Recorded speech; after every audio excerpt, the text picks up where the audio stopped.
ยันสู้ก็เป็นบุญหาสองเตเลยมาอยู่สำกัน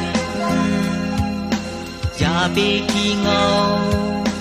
อำหึงวันหนึ่งสายดีขึ้นมาอยู่อยากโดยน้องน้ำตาอ่อนย่อยไหลที่สิ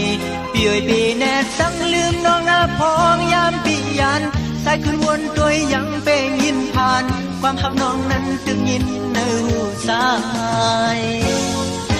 พร้อมดึกขึ้นรถสายก็อังชังความหักให้น้องมีแห้งเสียนเสยกุยกะน้องมือในอกละดำไหล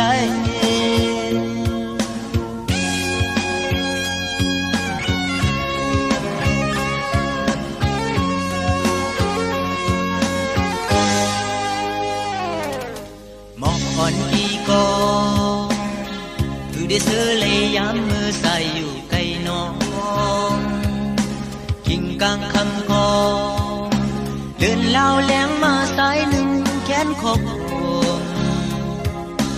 ก็หักโอยยามมืออำเลยหันสู่คุณอาบีในดังสมเธอนั้นดีมีดีเลยสายใครทวกน้องยามสุดเสียงนำวันต่อวันคำมันเปมาแก่นเมืองเลี้ยงมาเอามองวันคำสีวันทุกมาก็มองเมืองเลี้ยงอยู่มองอย่ามองแทงมองซ้ำปอมวาย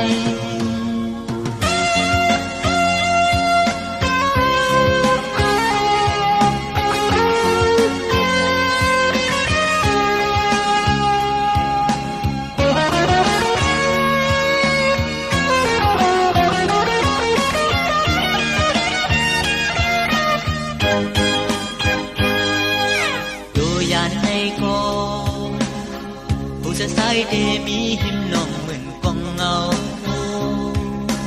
ยุ่มเสปีลา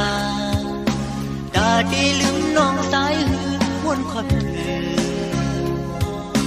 ตามหักในปอลุกลอยอำหายเส้นน้ำอำแหกแปดในเมืองกว่าในดังโมเดโนเขาตั้งสั่งลืมก็หักสายนั้นวันขึ้นสายขึ้นห่างและวันสายขึ้นมาปอน้องปลายหายมีน้ำไปก็สายดึนเข้าหาลูกนั้นก็สายดึนลงเอายาวเมืองเลี้ยงมาเอามองวันคำเสวันตกมาก็มองเมืองเลี้ยงอยู่มองอย่ามองแทงมองซ้ำปอมวายวันสายขึ้นมาปอน้องปลายหายมีน้ำไฟก็สายดึนเข้าหาลูกนั้นก็สายดึนลงเอายาว